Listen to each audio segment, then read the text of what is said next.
I still remember the weight of that morning, the sharp desert air filling my lungs as I walked across the tarmac at Beale. The hangar doors were wide open, and there she was, the Blackbird, crouched low and sleek like a predator about to strike. I had seen her in briefings, studied her systems in endless simulations, but standing there in the quiet before sunrise, she didn't look like a machine. She looked alive. My crew chief didn't say much, just nodded, the way he always did when words weren't needed. The ground crew moved around her with silent precision, every motion rehearsed, every tool in its place. I climbed the ladder slowly, the way they'd taught me, careful with every step. My gloves gripped the cold rungs, and for a second, I just looked down the length of the fuselage, black as obsidian, smooth as glass, catching the faint glow of the floodlights. I remember thinking, this isn't just a plane. This is something else. Sliding into the cockpit felt like stepping into a vault. Everything inside was cramped but perfect, panels glowing dimly, switches waiting for my touch. The canopy lowered, locking me in, and the world outside faded to a muffled hum. My breathing echoed in my helmet. The checklist was automatic by then, fuel pressure, electrical systems, flight controls, but my hands trembled just enough that I hoped no one noticed.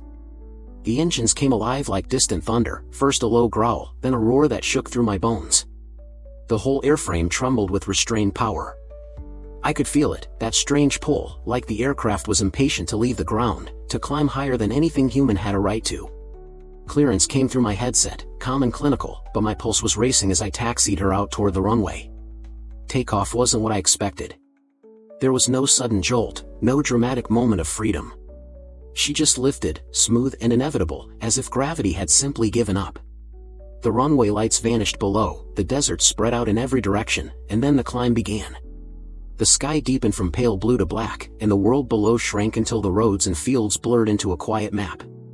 Somewhere over Nevada, I realized I was breathing in short, shallow bursts, not fear exactly, but something close. They told us it would feel routine. Just another flight, they said. But nothing about that first ascent was routine. There's a point, around 70,000 feet, where the Earth stops feeling like home. The horizon curves, the sky turns dark enough that you can see the stars even in daylight, and you know, deep down, that you are somewhere you were never meant to be. Mission Control fed coordinates into my systems, and I followed them without question. The route looked simple enough, test patterns, speed checks, radar calibration. But halfway through the sequence, a new set of instructions flashed on my display. No explanation. Just numbers. A new course, sharp and deliberate, pulling me away from the planned route. I didn't ask. You don't ask, not on flights like these. I adjusted my heading, engines pushing hard, the Blackbird steady as ever. Beneath me stretched endless miles of barren land, ridges and valleys untouched by roads or towns. The sensors hummed softly, collecting whatever data they wanted. At first, I thought it was just another calibration. Then I saw it, an odd flicker on the radar, something that shouldn't have been there. A signal, faint but steady, pulsing from somewhere deep in the desert. I reported it, kept my voice even, but the response that came back was clipped, almost sharp, continue on course. Do not engage. I obeyed, but my eyes stayed locked on that pulsing blip until it faded out of range. Whatever it was, someone didn't want me getting close. The rest of the flight was quiet, routine even, but the feeling never left. When I descended and the landing gear hit the runway, I thought I'd feel relief. Instead, there was a weight in my chest, like I'd brushed against something I shouldn't have. The ground crew greeted me with the usual efficiency, but their eyes lingered longer than usual on the aircraft's sensors. No one said a word, but I could see it, the same quiet tension I'd felt up there, now mirrored in their faces. In the debrief room, the questions were precise, clinical. Altitude readings? Engine performance? Navigation anomalies? But when I mentioned the radar pulse, the room went still. One of the senior officers looked up from his notes, expression flat but sharp. He asked me to repeat the exact coordinates. I did. He wrote them down, then closed the folder without another word. By the time I walked out, the sun was sinking low, throwing long shadows across the tarmac. The Blackbird sat in her hangar again, silent and unassuming, as if she hadn't just carried me into a different world. I paused for a moment, hand resting on the metal of the ladder, and I swear I felt it, like a hum, low and steady, coming from deep inside her frame. I didn't tell anyone about that. Not then. Maybe it was my imagination, maybe just adrenaline still buzzing in my veins. But part of me knew better. That flight wasn't just a test. It was something else. Something they didn't want me to see too clearly, not yet. Years later, I'd come to understand that moment, that first mission. The Blackbird doesn't just fly. She listens. She watches. She carries you into places where the ordinary rules don't apply. And that day, on my first flight, I realized a truth I could never unlearn. The higher you fly, the more secrets you find, some you wish you hadn't. The Arctic at night is the loneliest place on Earth. From 70,000 feet, it looks like a frozen ocean that never ends, just endless white stretching into darkness, broken only by the faint shimmer of ice ridges. The sun never really rises there, not in winter. You fly in a strange twilight where time feels like it stops. That night, I was alone in that cold void, the Blackbird slicing through the upper stratosphere, and I knew from the first transmission that this was no ordinary mission. The briefing had been quick, too quick. No explanations, no questions allowed. Just coordinates, altitude profiles, and a firm reminder that what I'd see, and what I'd report, would never leave the room. They called it a recon sweep, but the tone in the commander's voice told me otherwise. Something had been picked up by satellites, something faint but persistent, and they wanted the Blackbird's sensors on it. Stay high, stay fast, stay quiet, they said. And don't deviate from your course. That was it. The engines roared to life on the runway at Beale, and by the time I'd crossed Canada, I was climbing past 65,000 feet. The darkness thickened, stars sharp as pinpricks all around me, and below, the Arctic ice spread out like broken glass. Up there, you feel untouchable, like nothing in the world could reach you. But that night, for the first time, I felt the opposite. I felt like I was being watched. The target area was north of Greenland, in a sector that officially didn't exist. My systems picked up faint electromagnetic noise as I approached, a strange static that didn't match any known signal profile. The Blackbird's sensors lit up with activity, and the cabin filled with the soft hum of data streaming in. Whatever was down there, it was alive, sending something out into the cold night. Then I saw it. Through the haze of the canopy, far below, a cluster of lights glowed faintly on the ice. They were arranged in a perfect circle, too precise to be random. No roads led to it. No airstrips. Nothing on the map. Just that formation, pulsing faintly, like a heartbeat. I steadied my course, trying not to drift lower than ordered, but my hands were slick with sweat inside my gloves. I'd flown missions over hostile zones before, but this felt different. This wasn't human. I kept the cameras running, the sensors locked. Every second counted. The Blackbird's systems were flawless, she was made for this. She stayed silent, invisible, a ghost in the upper atmosphere. But the signal grew stronger the closer I got, a steady pulse that seemed almost to sync with the vibrations in my seat. I thought about reporting it immediately, but something told me to wait. To watch. At 3:17, something changed. The lights below flickered, then flared bright enough to paint the ice in a cold, blue glow. My instruments spiked, radiation readings, magnetic flux, even thermal patterns, but the data didn't make sense. It was like trying to measure a shadow. Then, as suddenly as it began, the glow faded, leaving nothing but the quiet hum of the engines and the endless Arctic night. Maintain course, came the voice in my headset, sharp and calm. They knew. They'd been watching my feed the entire time. I wanted to ask what the hell that was, but I didn't. You don't ask questions when you're thousands of miles from home, with only thin metal and speed between you and the void. I finished the sweep, sensors filling with terabytes of data, then turned south for the long ride home. The Blackbird carried me effortlessly across the frozen expanse, engines steady, systems quiet. But I couldn't stop thinking about those lights, that impossible pattern glowing on the ice. By the time I crossed into friendly airspace, my mind was racing, replaying every second, every flicker, every spike on the readouts. Back at Beale, the recovery crew swarmed the aircraft, their movements even more urgent than usual. I caught a glimpse of the mission officers as they hauled the sensor packages inside, their faces pale and serious. No one met my eyes. Not even my crew chief, who usually had a grin waiting for me after every flight. This time, he just nodded once, then walked away. The debrief room was colder than usual. They asked their questions in low, clipped tones, recording every detail of what I saw, what I heard, what I felt. When I mentioned the circle of lights, there was a pause, a long silence broken only by the scratch of a pen on paper. One of the analysts leaned forward, his expression unreadable. "Did you see any movement?" he asked. I told him no. Just lights, static, and a hum I couldn't explain.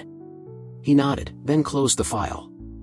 Hours later, as the bass quieted down and the hum of the hangars faded, I found myself standing alone beside the Blackbird. Her black skin still radiated the heat from the flight, waves shimmering against the cold night air. I rested my gloved hand against her fuselage and felt it again, that low vibration, steady, almost comforting. Like she understood something I didn't. I thought about the lights, about the way the Arctic silence swallowed everything, even the roar of the engines. About how, for just a moment, I'd felt smaller than I ever had in my life. The world wants to believe the Arctic is empty, untouched. But I've been there. I've seen the lights. And I know now that some places are empty for a reason. That night was supposed to be a simple recon run, just another day to sweep in a forgotten corner of the map. Instead, it became the first thread in a web I couldn't see yet, a web that would pull me deeper into missions I was never supposed to talk about. I didn't know it then, standing alone on that frozen tarmac, but that midnight flight over the Arctic had changed everything. Back at Beale, the Arctic flight was supposed to be over. Just another mission logged, another set of data analyzed, another night erased from the official record. But the Arctic doesn't let go that easily.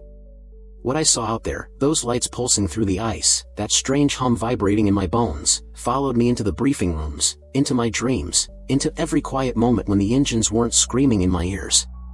And then the signals started to come back. The first anomaly was buried in the data tapes. The technicians who pulled the sensor feeds from the Blackbird kept their voices low, almost cautious, when they handed the raw files to the analysts. They didn't have to say anything, I could see it in their eyes. Something wasn't right. The readouts showed electromagnetic pulses that didn't match any known transmission. Not military. Not commercial. Not even atmospheric interference. It was structured. Deliberate. Like a coded message being sent into the night. I wasn't supposed to be in the analysis room, but I knew how to slip past the rules.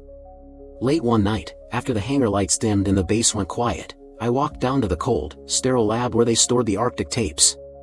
The room smelled of ozone and coffee that had been sitting too long. Rows of machines hummed softly, running through line after line of data. One of the analysts, a kid younger than me, probably new to the program, sat there with a stack of charts. He didn't even look up when I asked what they'd found. He just slid a sheet across the table. The printout was full of patterns, waveforms that repeated with impossible precision. Perfect intervals. Perfect structure. Like someone, or something, had built a signal to be found. I asked him what it meant. He shrugged. "It's not noise," he said quietly. "But it's not language either. Not one we know." Then he looked over his shoulder, lowered his voice, and said something that made my skin crawl. "It's coming from a place that doesn't exist." He showed me the coordinates. I recognized them instantly, north of Greenland, the same sector where I'd flown over the circle of lights. I thought maybe the maps were wrong, maybe just outdated, but when I pulled the latest topographic overlays from the secure archive, the location wasn't blank. It wasn't empty. It wasn't there at all. It had been erased. I confronted one of the mission officers the next morning, breaking protocol in a way that could have cost me my wings. I told him there was no way that area was uncharted, not with the surveillance coverage we had. He didn't deny it. He just looked at me for a long moment, expression flat, then said, "Maps are made for people who need to see them. You don't need to see everything." And then he walked out of the room. After that, the whispers started. Not official briefings, never in writing, but quiet comments in the hallways, fragments of conversations cut short when I walked by. Some said it was a Soviet installation, buried under the ice, abandoned decades ago but still radiating signals. Others said it was older, much older, something found during early expeditions that no one could explain. A few of the older pilots, the ones who'd been flying the Blackbird longer than anyone, just shook their heads when I asked. "Don't look too hard," one of them said. "Some things are meant to stay out of sight." But I couldn't stop looking. I started running my own checks, combing through old navigation logs, satellite imagery, anything I could access without setting off alarms. That's when I found the first real crack in the story, a declassified survey map from the late 50s, back when reconnaissance was still done with high-altitude balloons and crude cameras. There, plain as day, was a marked station in the exact coordinates that supposedly didn't exist. A station labeled with a simple alphanumeric code and a note, "Experimental, do not enter." The deeper I dug, the stranger it got. The survey map disappeared from the archive 2 days after I accessed it. No explanation. No record that it had ever been there. My access to certain systems was quietly revoked. And then, one night after a routine training flight, I found a sealed envelope sitting on the hood of my car. No name, no markings, just coordinates scrawled in neat, block letters, the same Arctic sector. Inside was a single photograph, black and white, grainy, but clear enough to make out the shape, a massive structure buried in the ice, half covered but unmistakably artificial. It was stamped with a date from decades ago. I didn't tell anyone about the photograph. Not even my crew chief. I kept it hidden, folded in the back of my flight log where no one would think to look. But from that point on, every time I strapped into the Blackbird, every time the engines pushed me past the edge of the world, I felt the weight of it. The knowledge that we weren't just flying reconnaissance. We were chasing something that someone wanted to keep off every map and out of every report. The ghost signals didn't stop. If anything, they got stronger. Some nights, during high-altitude test flights, the Blackbird systems would pick up faint bursts on frequencies we didn't monitor. The instruments would flicker, gauges twitching just enough to notice, then settle again as if nothing had happened. I learned to stop asking the ground crew about it, their silence was answer enough. One night, during a simulated run over the Pacific, the static in my headset shifted into something else. A pattern. 3 short bursts, a pause, then 3 more. Repeating. My backseater heard it too, but when we landed and played back the tapes, the signal was gone, erased as cleanly as if it had never existed. The tech shrugged, said it was interference.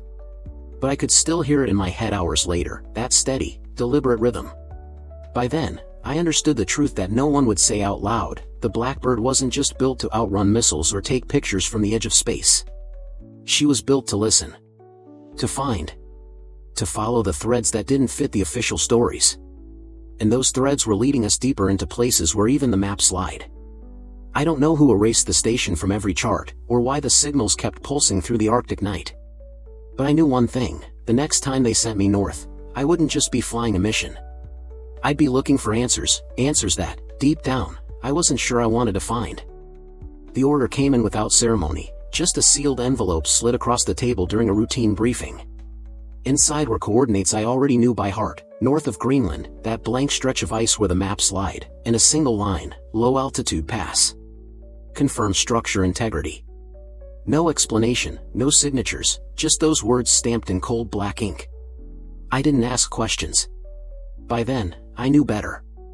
We launched before dawn, the engines screaming as the Blackbird tore across the sky. The first leg of the flight was routine, climb high, level out, and let her stretch her legs until the numbers on the gauges blurred together. But 2 hours in, the tone in my headset changed. Mission Control's voice, calm but sharper than usual, gave me the directive, drop to recon altitude. Switch to low profile.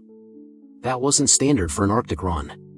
Low altitude meant risk, radar exposure, structural stress, less margin for error if something went wrong. But I pulled the throttles back and began the descent. The world tilted around me as we dropped through the upper layers of the atmosphere, the Blackbird fighting the cold air until she settled steady over the ice fields. The surface below was a shifting landscape of jagged ridges and flat, endless plains, all glowing faintly under the pale Arctic light. Then, through the mist and snow, I saw it. At first, it looked like just another ridge, ice piled high by centuries of wind, but as we closed in, the line sharpened. The cameras zoomed, and there it was, a massive structure buried under the ice, only the top edges visible. Smooth metal, not rock. Perfect geometry. A shape that didn't belong in nature. My backseater stayed silent, but I could feel him staring at the same feed, trying to make sense of what we were seeing. I switched to thermal imaging, and that's when the alarms chimed softly in my headset. Heat. Faint, but steady. Something down there was alive, or at least still powered, beneath hundreds of feet of ice. Maintain position, command said, their voice unnervingly calm. Continue sweep. Full sensor package. I banked gently, holding the Blackbird steady in a wide arc as every sensor on board hummed, pulling data from the frozen ground. The closer we flew, the clearer it became, a pair of massive doors set into the ice, each the size of an aircraft hangar, leading into the depths below. On my second pass, I thought I saw movement, just a flicker, maybe a trick of the light, but it was enough to make my stomach tighten. I didn't say anything. Neither did my backseater. Whatever was down there, we weren't cleared to know. The data run lasted less than 20 minutes, but it felt like hours. Every instinct screamed at me to get out of there, to climb back into the safety of the stratosphere, but command didn't release us until they confirmed the sweep was complete. When the green light finally came through, I pushed the throttles forward and let the Blackbird do what she was built to do, vanish. Within minutes, the vault was nothing but a shrinking shadow on the ice behind us. The flight home was silent. No chatter from mission control, no casual remarks from the back seat. Just the steady hum of the engines and the faint vibration through the cockpit as we crossed back into friendly airspace. By the time we landed, the sun was high, and the runway shimmered in the heat, but my hands were still cold inside my gloves. They didn't let us near the data. As soon as we rolled to a stop, a secure team swept in, pulling the sensor packages and flight recorders before the engines even cooled.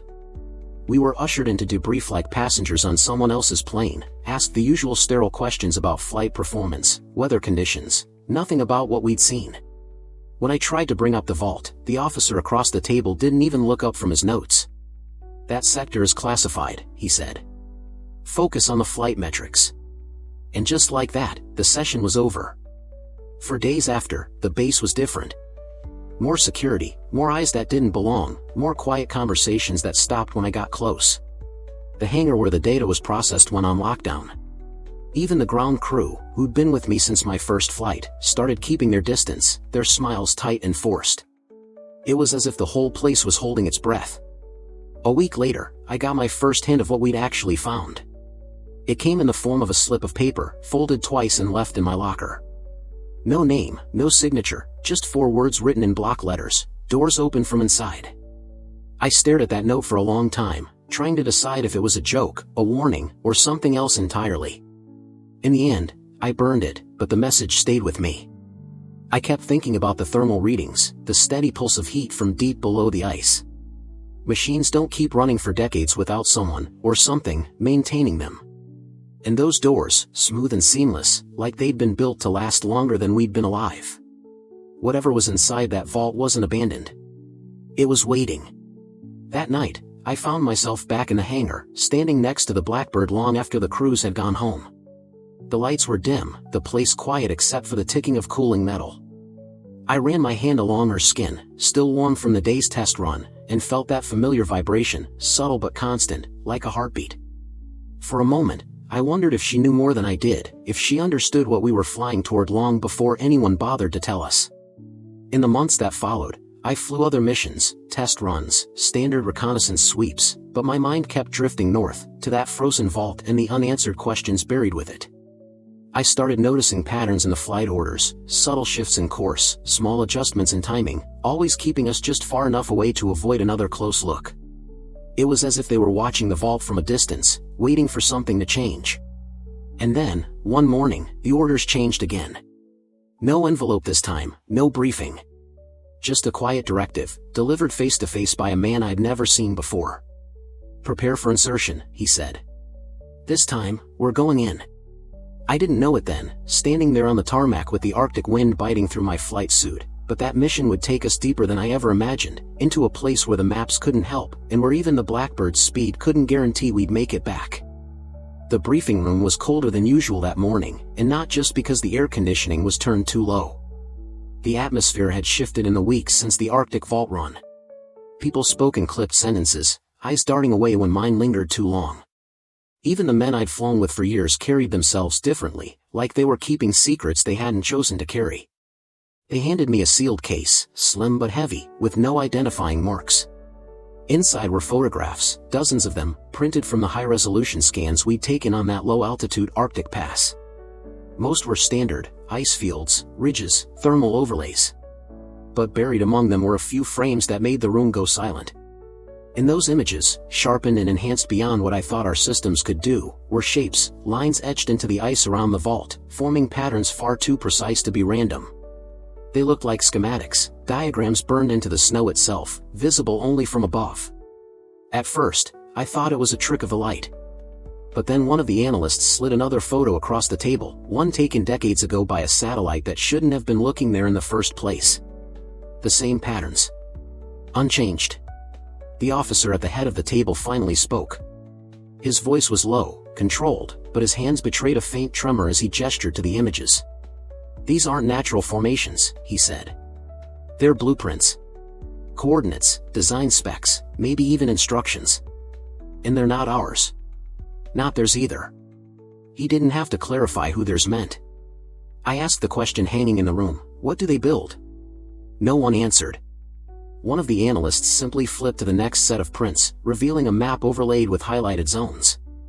There were 3 of them, one in the Arctic, one in a desert region I didn't recognize, and one deep in the Pacific.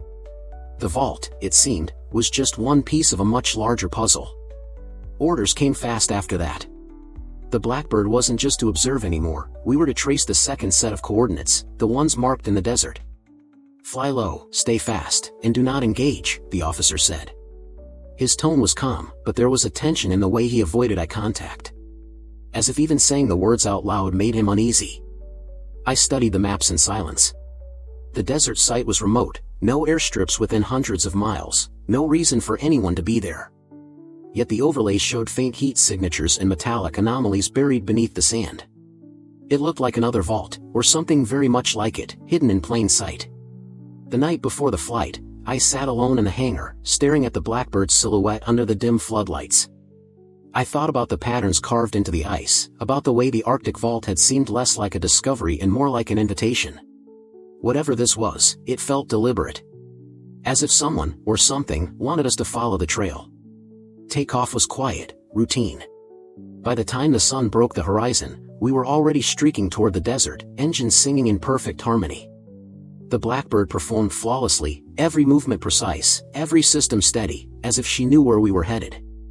Hours into the mission, we descended toward the target zone. The desert stretched endlessly below, a vast ocean of sand with no sign of life. But the sensors told a different story. Metallic echoes, deep below the surface. Pockets of unnatural heat. And then, as we swept lower, the cameras picked up faint markings etched into the ground, familiar lines and arcs, half buried but unmistakable. "Blueprints," my backseater muttered, his voice barely above a whisper. The same patterns, the same impossible precision, now mirrored in the desert. Only these weren't static. The thermal overlay showed subtle changes, like something beneath the surface was shifting, alive in ways we didn't understand. We stayed on station for as long as we could, sensors running full bore, cameras capturing every angle. I kept one eye on the instruments, the other on the horizon, waiting for the first sign of trouble. But nothing came. No radar locks, no intercept signals, no acknowledgement that we were even there. It was as if the desert itself had swallowed us whole. When we finally climbed back to altitude, I felt a strange mix of relief and unease. Relief that we'd made it out without incident. Unease that whatever was down there had let us go. Back at base, the response was immediate and precise. The data packages were seized before we even powered down. Debriefing was quick, clinical, with none of the usual technical chatter. They didn't want our impressions, they wanted our silence. A week later, another envelope appeared in my locker, just like the one after the Arctic run. This time, it contained a single photograph, a close-up of one of the desert markings, the lines sharper, the edges cleaner than what we'd seen from the air. Scrawled across the back in the same block letters was a message I didn't understand then but do now: they're building something bigger. From that moment, the missions changed. No longer just flights, but pieces of a larger operation none of us fully understood. The Arctic vault, the desert markings, the buried heat signatures, they weren't isolated anomalies. They were connected. A network. A design hidden across the globe, waiting for someone to read it. Late at night, alone in the ready room, I'd lay out the images side by side, the Arctic patterns, the desert lines, the overlays from the Pacific coordinates we hadn't flown yet. And slowly, a shape began to emerge. Not a weapon, not a base, but something else entirely. Something older. Something vast. And every time I looked at those images, a single thought kept circling in my mind, one I couldn't shake no matter how hard I tried. Maybe we weren't discovering this. Maybe we were being led to it. The desert was never truly silent. Even at altitude, even with the engines humming at near idle, I could feel the weight of the land below, the kind of stillness that wasn't empty but alive in a way you couldn't quite name. The mission orders called it a follow-up reconnaissance sweep, but we all knew that was just paper talk. What we were really doing was chasing ghosts. The target zone was the same one we'd mapped days earlier, the site with the strange metallic echoes and shifting heat signatures.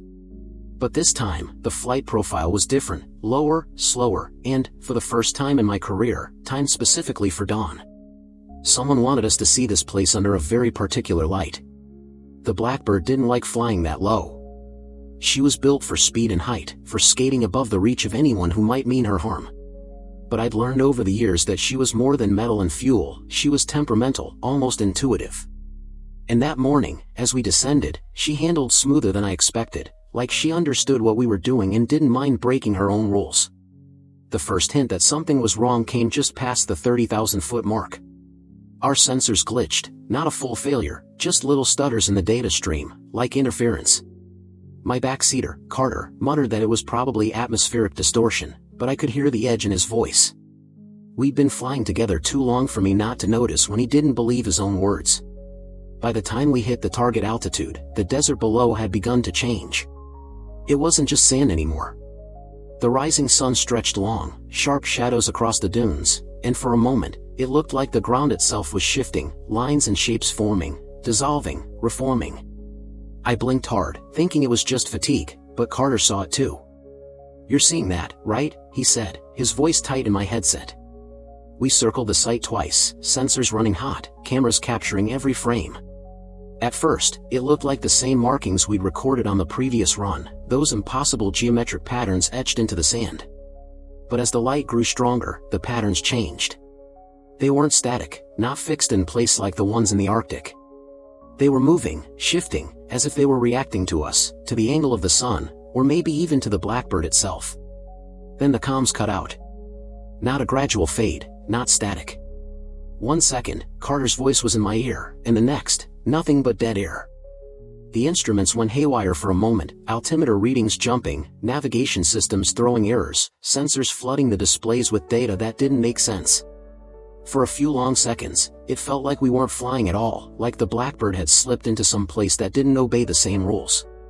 And then, as suddenly as it had started, everything snapped back. The comms crackled to life, the instruments stabilized, and the desert below returned to something resembling normal. Only now, the patterns were gone. Just sand again, stretching endlessly to the horizon, as if nothing had ever been there. We climbed back to altitude in silence, neither of us trusting our voices to make sense of what had just happened. The data log showed nothing unusual, clean readings, no sign of interference, no anomalies in the comms or navigation.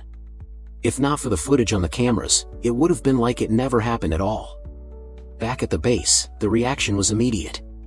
The moment we landed, the aircraft was swarmed, not by our usual ground crew, but by men I didn't recognize, wearing badges without names.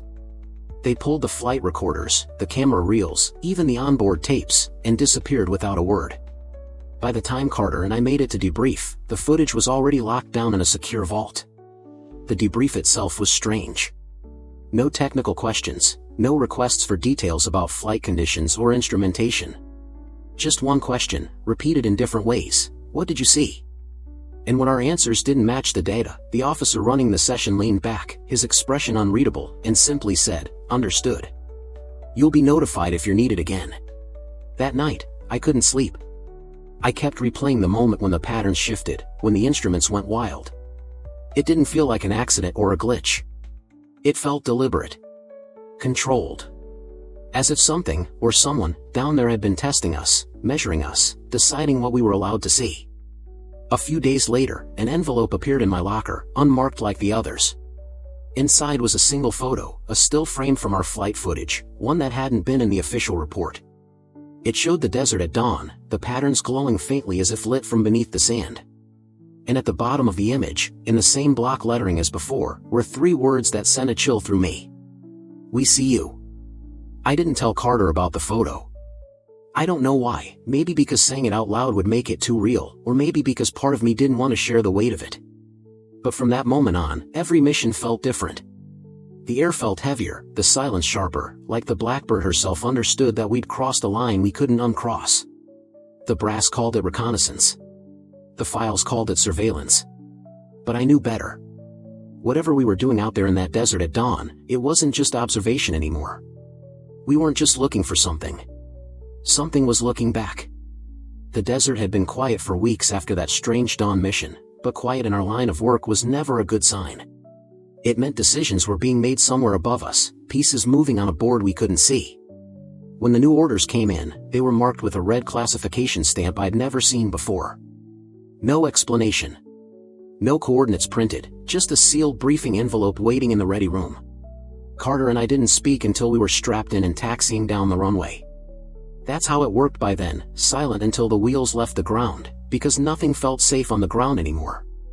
The flight path loaded into the navigation was unusual. Instead of the familiar arcs we used for sweeps, it was a dead straight line into the central desert, descending gradually until we'd be just above the deck. We hit the target zone at 0500 hours, skimming the sand at an altitude that made every bump of turbulence feel like a punch. The Blackbird wasn't designed for this, but she held steady. The first anomaly came quick, a low, pulsing signal flooding one of the encrypted channels we weren't even supposed to be monitoring.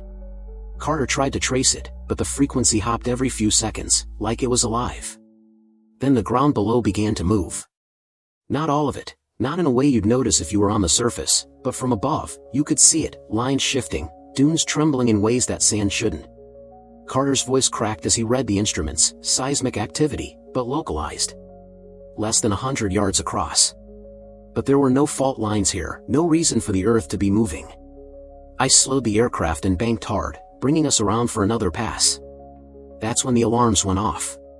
Not our alarms, there were no tones in the cockpit, no flashing lights, but a sound bleeding through the comms, high-pitched and mechanical, like a siren buried deep under the ground. It built in intensity until it felt like it was drilling into my skull, and then, just as suddenly, it stopped. The sand below us shifted again, this time violently. A burst of heat registered on the infrared sensors, like something massive had just powered up underground. The readings spiked so high the system flagged it as an error, but the camera footage didn't lie. There was something under there, something not natural, radiating heat that bled through the surface like a slow-burning fuse. Carter shouted for me to climb, and I didn't argue. As we gained altitude, the Blackbird's systems flickered, navigation blinked out, radar scrambled, even the engine stuttered for a moment like something was trying to pull us down. It only lasted a few seconds, but when everything stabilized, we were 20 miles off course, with no explanation of how we'd gotten there. Back at the base, the reception was worse than usual. The ground crew was gone, replaced again by the nameless men in plain uniforms. They didn't even wait for us to shut down the engines before they were pulling data modules and hauling them into sealed containers. One of them shoved a form in front of me to sign, my name already typed in the header like they'd expected this to happen. The debrief wasn't really a debrief. No questions about what we saw or what the readings showed. Just instructions. We hadn't seen anything unusual, we hadn't heard anything unusual, and above all, we hadn't heard the sound. Carter started to argue, but the officer running the room just stared at him until he went quiet. 2 nights later, I found another envelope in my locker. Same as before, unmarked, no explanation. Inside was a strip of spectrogram data, one that matched the frequency of that underground alarm. At the bottom, typed in the same block lettering, were the words, "Do not return." But we did return. Not because we wanted to, but because they sent us back. The next flight was nearly identical, same approach, same altitude, same dead straight line across the desert. Only this time, there was no siren. No seismic tremors. Just silence. And where the heat signatures had burned like a flare beneath the surface, there was now nothing but cold, lifeless sand. When we got back, Carter wouldn't even take off his helmet. He just sat there, visor down, breathing hard, like he couldn't shake the feeling that something was still out there, listening. That night, over bad coffee in the mess, he finally said what I'd been thinking all along: it wasn't an alarm for us. It was an alarm about us. Something down there didn't want to be found. I didn't argue. Weeks later, during a routine systems check, I noticed a small change in the Blackbird's avionics, an added module we hadn't signed off on, wired deep into the navigation controls. It wasn't in the schematics, and none of the ground crew claimed to know who installed it. When I asked one of the senior engineers, he just looked at me for a long time before saying, "If I were you, I'd stop asking." But I couldn't stop thinking about it. About the siren, the heat, the way the earth itself had seemed to push back against our presence. Whatever was under that desert wasn't just buried, it was hidden. Protected. And the Blackbird, for all her speed and strength, wasn't the hunter out there. She was the intruder. Every mission after that felt different. The sky felt heavier. The silence wasn't empty anymore, it was waiting. And though I never told Carter, I started to hear that sound in my sleep, low and distant, like a warning I couldn't quite decipher. We were supposed to be the watchers. The ones who saw without being seen. But that desert taught me something I'll never forget. Sometimes, when you look too closely into the unknown, it looks right back. They told us it would be a support operation, nothing more. No flight, no cameras, no risk. Just a ground team sent to recover classified hardware from the desert. But the way they said it, the way they avoided details, told me everything I needed to know. This was about what we'd seen on the last mission. The siren. The heat signature. The way the earth had trembled like it was alive. I wasn't supposed to be there. Pilots didn't go on ground ops. But Carter refused to join, and someone up the chain decided my presence was mission critical. Maybe they thought the Blackbird's pilot would recognize something the rest of them wouldn't. Maybe they just wanted someone to take the blame if things went wrong. We left the base long after sunset. No lights, no insignia on the trucks, no radio chatter. Just the hum of engines and the occasional cough from the man riding shotgun next to me. There were 8 of us, dressed in desert fatigues with no names, no ranks. Even in the dark, I could see it in their posture. These weren't standard military personnel. They moved like ghosts, precise and detached. It took 4 hours to reach the zone. The sandstorm from earlier in the week had wiped clean any trace of tracks, but they didn't need directions. The lead truck drove straight to the coordinates like it had been there 100 times. When we stopped, there was no briefing, no discussion. Just a curt order: stay quiet. Stay close. The desert at night is a strange thing. The silence isn't empty, it's thick, like the air itself is listening. We moved in single file, our boots sinking into the cold sand. Every now and then, someone would stop, crouch low, press a device into the ground, and listen. Not for enemies, but for movement. For something below. We reached a shallow depression where the sand formed a natural bowl. The team leader signaled, and 2 men began unpacking equipment: metal rods, a portable generator, cables that vanished into the darkness. The hum of the generator broke the stillness, and I swear I felt the ground vibrate in response, as if something deep beneath us had stirred. Then, without warning, the sand shifted. Not violently, not enough to throw us off balance, but enough that every man froze. The team leader hissed for silence. My heart was hammering so loud I was sure they could hear it. Seconds turned into minutes. Then, as quickly as it started, the movement stopped. "Keep going," the leader said, his voice low but steady. The rods were driven deeper into the ground, and the generator kicked up to full power. The cables pulsed faintly, a dim blue glow running along their length like veins under the skin of the desert. I didn't ask what they were doing, I'm not sure I wanted to know. After 20 minutes, they found what they were looking for. One of the rods struck something solid, something that rang out like metal when it was tapped. The team leader's posture changed. He signaled for silence again, then for everyone to move fast. Shovels were out, hands digging. When the sand finally gave way, I saw it, a fragment of something dark and angular, buried deep, smooth to the touch, impossibly cold despite the heat of the desert air. It wasn't large, no bigger than a suitcase, but there was a weight to it, a presence that made my skin crawl just standing near it. The men handled it with care, slipping it into a black case lined with foam and reflective shielding. One of them whispered something I couldn't catch, and the leader cut him off sharply. "Not here. Not now." We packed up and left as quickly as we'd arrived, the glow of the cables fading into the sand until there was no sign we'd ever been there. The ride back was silent. Nobody spoke, nobody even moved. When we got to the base, the case was taken into a secure hangar by men in radiation suits, and the rest of us were ordered to undergo a decontamination protocol that felt more like an interrogation. Hours later, I was sitting alone in my quarters when a knock came at the door. It was the team leader. He didn't step inside, didn't even look at me. He just said one thing: "You didn't see what you think you saw." "Sleep, pilot." and don't volunteer again. But sleep never came. Every time I closed my eyes, I saw that fragment in the sand. The way it reflected no light, the way the air around it felt heavier. Like it didn't belong here, like it had been pulled from somewhere else. The next morning, Carter cornered me in the mess hall. He didn't know the details, he wasn't supposed to, but he'd heard enough. He asked me what we'd found. I told him I didn't know. That was true, technically. But I think he could tell by the look on my face that whatever it was, it had changed something in me. Later that week, I noticed new equipment being installed in the Blackbird again. Same kind of tech that had appeared after the first desert mission, wires that didn't match the schematics, modules with serial numbers scrubbed clean. When I asked one of the ground crew about it, he just said, "It's above our pay grade," and walked away. I've flown over war zones, over hostile borders, over places that didn't officially exist.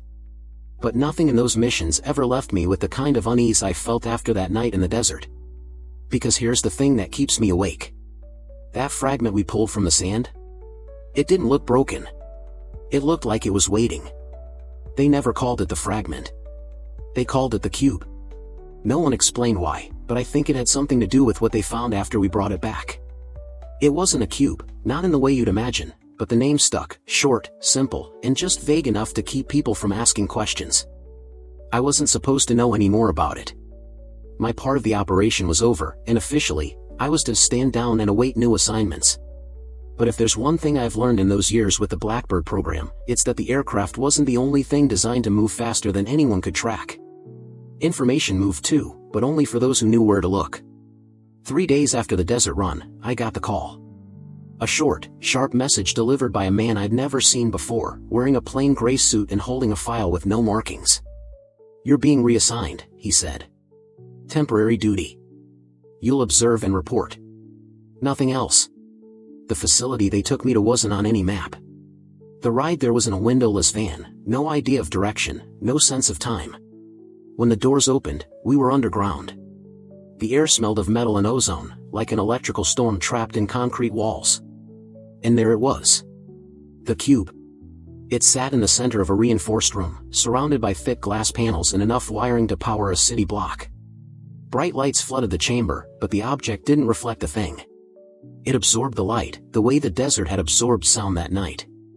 It was smaller than I remembered, but heavier somehow. Like its presence filled the space more than its size should allow. Scientists in clean suits circled it, some holding devices I'd never seen before. They didn't talk to one another. They wrote things down on clipboards, sometimes pausing to look at me, as if they were deciding how much I should see. I asked the only question that made sense. "What is it?" One of the men finally answered, his voice flat, professional. "We don't know. Not yet." The truth is, I think they were lying. Over the next few days, I sat in that observation room and watched as they ran test after test. They subjected the cube to extreme temperatures, liquid nitrogen, open flames, even what looked like microwave bursts. Nothing. Not a scratch, not even a shift in its surface. It didn't heat up, didn't cool down. It just was. Then came the vibrations. They played frequencies through the room, some so low I could feel them in my bones, others so high they made my teeth ache. And that's when I saw it for the first time, the cube responding. Not visibly, but differently. The lights in the room flickered. Instruments spiked for no reason. One of the monitors went black and never turned on again. And then, one night, everything changed. I'd fallen asleep in the observation room, head resting against the glass, when a low hum woke me. It wasn't loud, but it was deep, like it came from the ground itself. I turned to look at the cube, and for the first time, it wasn't just sitting there. It was glowing. Not brightly, not like a bulb, but with a faint, pulsing light from within, like a heartbeat. The hum grew louder, steady, rhythmic. And then, as if it sensed me, the glow stopped. The hum faded. The cube went still. The next morning, the scientists acted like nothing had happened. They avoided my questions, avoided my eyes. But I knew they'd seen it, too. After that, the tests changed. They started bringing in new equipment, machines I couldn't even guess the purpose of. More men in suits, some with military patches I didn't recognize, started appearing. The room became busier, more urgent. And then, they started talking about integration. I wasn't supposed to hear it, but in a place like that, whispers travel. They were discussing the Blackbird. They wanted to connect the cube to the systems we already had on board. They said it could amplify performance or stabilize high-altitude telemetry, but I could tell they were just words to make it sound less dangerous than it was. When they finally rolled the cube out, it was in a black containment crate no larger than a toolbox, locked down with more security than I'd ever seen. They loaded it onto a transport, destination redacted. 2 weeks later, we flew a mission like none before. Everything felt different. The engines ran smoother, the instruments sharper, the response time unlike anything we'd experienced. The Blackbird climbed higher, faster, almost effortlessly. At Mach 3.2, the frame didn't shudder the way it normally did. It felt like the plane was gliding on rails laid out ahead of us. But there was something else, too. Something no one wanted to admit. Carter, flying the back seat, swore he heard a sound in his headset during the climb. Not interference, not static, a voice. Just a single, low word he couldn't quite understand, cut off before it finished. I didn't hear it then. But later, reviewing the flight recorder, there it was. Buried deep in the telemetry logs, a frequency spike that lasted less than a second. Slowed down, amplified, it sounded almost human. That night, I went back to my quarters and locked the door. I played that clip over and over, trying to make sense of it. But every time I heard it, the same thought sank deeper into my mind. Whatever the cube was, it wasn't just an object. It was listening. They said it was just a test flight. Routine, they called it. Nothing about that night felt routine, not when the briefing started with coordinates that dropped us in the middle of the Pacific, hundreds of miles from anything recognizable. Carter and I had flown enough missions together to know when something didn't add up. This one didn't. We launched from Kadena just before midnight. The air was thick, heavy with the kind of humidity that clings to your skin even at altitude. The Blackbird climbed like she always did, smooth and steady, her engines roaring in that low, familiar growl. But there was tension in the air, unspoken, sharp, like everyone involved knew something they weren't saying. The coordinates brought us to a section of open water so isolated it felt like the edge of the world. No islands, no ships, no radar contacts. Just black water beneath us and endless sky above. Carter ran the standard sweeps, scanning for whatever it was they'd sent us to find. For the first hour, nothing. Not a blip, not a signal. Then it came. At first, just static, a faint, pulsing interference that rattled through the comms. Then, without warning, a signal broke through. It wasn't in any frequency we were supposed to be monitoring, but it was there. Sharp. Precise. A repeating pulse, almost like a beacon. Carter locked onto it, running calculations, feeding data back to the analysts on the ground. The source was moving slowly, drifting just below the surface of the water. We circled for nearly 20 minutes, trying to get a fix, before they sent the order through, descend and mark the coordinates for retrieval. We dropped to low altitude, the ocean rising up to meet us, waves breaking white under the moonlight. And then we saw it, just for a second, a reflection where there shouldn't have been one. Something metallic, partially submerged, rocking with the current. Carter's voice broke through the headset, tight with disbelief. That's it. It's here. I brought us lower, skimming the surface, close enough that the spray from the ocean streaked across the cockpit glass. The object was small, no larger than a briefcase, but it glinted like polished obsidian. Even from that height, I could feel something about it, like the air around it was charged, vibrating with a frequency my body recognized even if my mind didn't. We marked the coordinates and climbed, relaying everything back to base. The retrieval team was already moving, they said. We were to hold position at high altitude until they confirmed recovery. But recovery never came. One moment, the object was there, clear as day. The next, the signal spiked, then vanished. No fade, no distortion. Just gone. The analysts scrambled, recalibrating, searching every frequency they had, but it was useless. The ocean was empty again, silent and unbroken. They told us to stand down, return to Kadena, and await debrief. But as we banked away from the coordinates, Carter said something that stuck with me. It didn't sink, he said quietly. It left. Back at the hangar, the mood was worse than tense. No one said a word as we climbed down from the cockpit. No pats on the back, no quiet jokes to break the silence. Just grim faces and the sound of boots echoing against the concrete. The debrief was short, clipped, almost hostile. They peppered us with questions about what we'd seen, what we'd heard, what we'd felt. I told them everything, the beacon, the reflection, the sudden disappearance. Carter did the same. But when we asked what it was, what we'd been chasing out there in the middle of nowhere, they shut down. Need to know, they said. And we didn't need to know. For days, the chatter around the base was the same, half-whispered theories about classified experiments, foreign technology, even something not of this earth. But no one had proof. The only people who'd seen it were me, Carter, and the team monitoring our feeds. Then, 2 weeks later, something strange happened. We were called back into the same briefing room, same cold lights, same faceless men in suits. They showed us satellite imagery, grainy, blurred shots of what looked like the same object, miles away from where we'd last seen it, still floating, still pulsing that same impossible signal. Only this time, it was moving.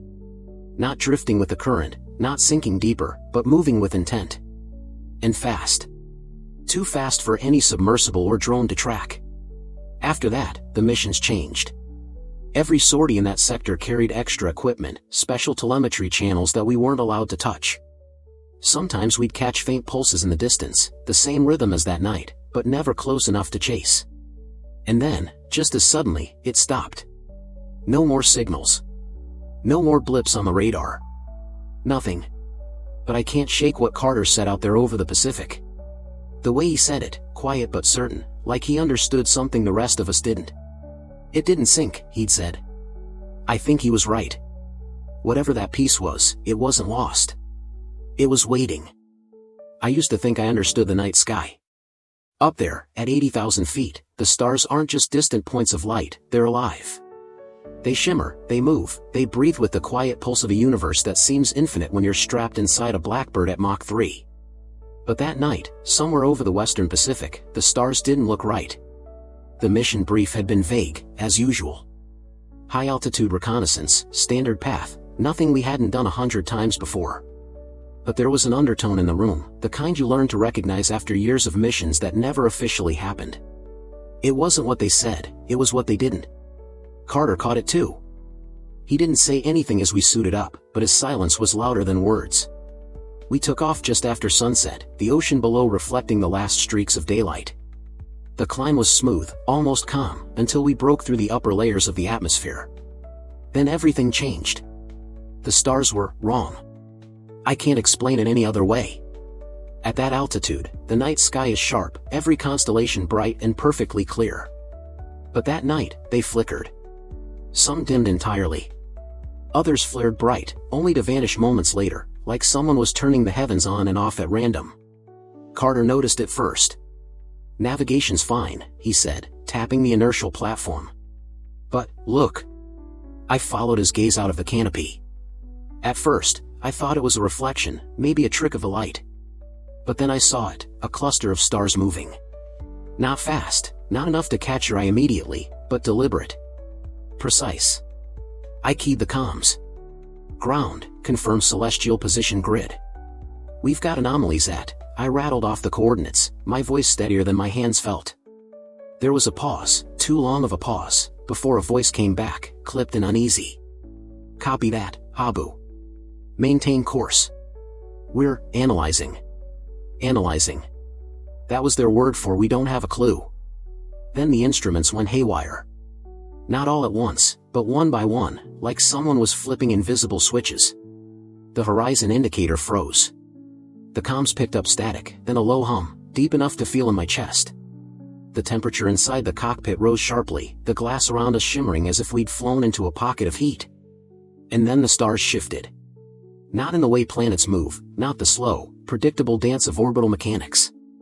This was sudden, calculated, like a warning. They realigned, forming a pattern I didn't recognize at first. Carter stared at it for a long moment, his breath fogging the inside of his helmet. You seeing this? He whispered. I was. And the longer I looked, the more it felt like something intentional. The points of light didn't just form a random alignment, they traced a shape. A path. A line pointing far to the south, beyond our mapped course, into a stretch of ocean where we'd never been cleared to fly. We stayed on course, orders were orders, but the unease lingered. Back at base, the analysts brushed it off as instrument interference, atmospheric distortion, optical illusion, anything to explain what didn't fit into their charts. But Carter and I knew what we'd seen. A week later, they sent us back up, different vector, similar altitude. And it happened again. Same anomalies, same hum in the comms, same pattern in the sky. Only this time, the shape was different. It looked like a circle. A perfect, impossible circle made of light, suspended against the black of the upper atmosphere. And for a moment, just a moment, I felt like something out there was looking back at us. We tried to triangulate it, feed the coordinates to the analysts in real time. But every time Carter locked the data, the systems froze, then rebooted as if someone, or something, didn't want us to keep the record. The debriefs got stranger after that. No one laughed it off anymore. They started asking us how it felt, not what we saw, not what we measured, but how it felt. Did we sense pressure? Did we hear anything outside the comms? Did we feel like we were being guided? Guided. That word stuck with me. 2 weeks later, during a long-range mission over the Indian Ocean, we caught the pattern again. Only this time, it wasn't distant. It was close. Too close. The stars shifted into that same perfect circle, and then, for just a second, every system on the Blackbird went dark. The engines didn't fail, the controls didn't cease, but every light, every gauge, every screen went black. It lasted maybe 3 seconds. When everything came back online, we were miles off course, our heading skewed by a full 30 degrees. But what froze my blood wasn't the drift. It was the message flashing on the navigation panel. Not a malfunction code. Not an error. Just 3 words, turn back now. Carter stared at it, his face pale against the glow of the instruments. We didn't type that, he said. No, I said. We didn't. We didn't tell the debriefing officers about the message. Some things, we'd learned, were safer left unspoken. But I saw it again in the days that followed, in the way the sky shifted during every high-altitude flight, in the patterns that seemed less random and more like instructions. Whatever was out there, it wasn't just watching. It was trying to tell us something. And the worst part? I think it still is. We took off just after midnight, the runway lights fading behind us as the Blackbird roared into the night. There was no crowd on the tarmac this time, no technicians waving us off, just a handful of silent faces watching as we disappeared into the darkness. The briefing had been short and cold, a new course, no questions, no deviations. Fly the vector. Record everything. Report nothing unless instructed. I'd been on missions with vague orders before, but this one was different. There was a tension in the room during the prep, like everyone knew something they weren't saying. Even Carter, usually calm as stone, kept glancing at me like he wanted to say something but couldn't. Climbing past 60,000 feet, the world below disappeared into black nothingness, and the stars above stretched brighter and sharper than ever. At 80,000 feet, time feels different. The horizon bends, the earth curves away, and the sky shifts into an endless void. But that night, the void felt alive. The first sign came 30 minutes in. The instruments picked up a narrowband frequency we couldn't trace. It wasn't interference, not the kind we'd learned to ignore, it was deliberate. Clean. Pulsed, like a coded signal. Carter tried to lock onto it, but the system refused to hold, the data vanishing each time he got close. Ground, do you copy? I said, keeping my voice steady. Static. Then, through the hiss, a single phrase, maintain heading. Do not respond. That was all. No call sign, no verification. Just that. 2 hours in, we crossed into unmarked airspace. No maps, no advisories, just an endless stretch of ocean below. The sky began to shift again, not visibly, not yet, but the stars dimmed slightly, like someone had drawn a veil over them. Carter glanced at me, and for the first time that night, I saw doubt in his eyes. You feeling that? He asked quietly.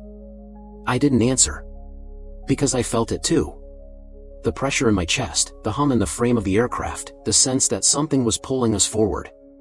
Then it happened. The horizon blinked. That's the only way I can describe it. One moment, it was there, the faint glow of the Earth's curve, and the next, it was gone. In its place was a darkness so complete it swallowed everything. No stars, no ocean, nothing but the faint glint of the Blackbird's nose lit by the cockpit glow. Where the hell are we? Carter whispered. The instruments didn't help. Every gauge spun dead. The inertial navigation froze. The clock stopped. Even the fuel readout dropped to 0, though I could feel the engines burning clean and strong. Then the hum returned, low, deep, vibrating through the bones of the plane. And with it, something else, light. Not ahead, not behind, but all around us. A soft, shifting glow, like we were flying through the inside of a storm made of liquid glass. I tried to call it in, but the comms were gone, just dead air, no static, no signal, nothing. Carter looked at me, his hands white-knuckled on the console, and for the first time in my career, I didn't have anything to tell him. Minutes, maybe hours, passed. Time didn't feel real anymore. And then, just as suddenly as it began, the glow vanished. The stars returned, brighter than before, and the instruments blinked back to life. But the coordinates didn't make sense. According to the NAV system, we were nearly 800 miles off course, deep over a sector of the Pacific with no known islands, no shipping lanes, nothing. Ground, this is Habu, I said, my voice tight. Confirm position. We have anomalies. There was silence. Then, finally, a flat, emotionless voice, do not alter heading. Maintain altitude. You are exactly where you need to be. We followed the vector for another hour, the Blackbird steady at Mach 3, until the horizon ahead began to glow faintly. At first, I thought it was sunrise, but the timing was wrong. And the color was wrong, too. It wasn't the orange of dawn. It was white. Pure white, like the edge of a welding arc. As we closed in, the light sharpened into a shape. Not a storm. Not a ship. Something else.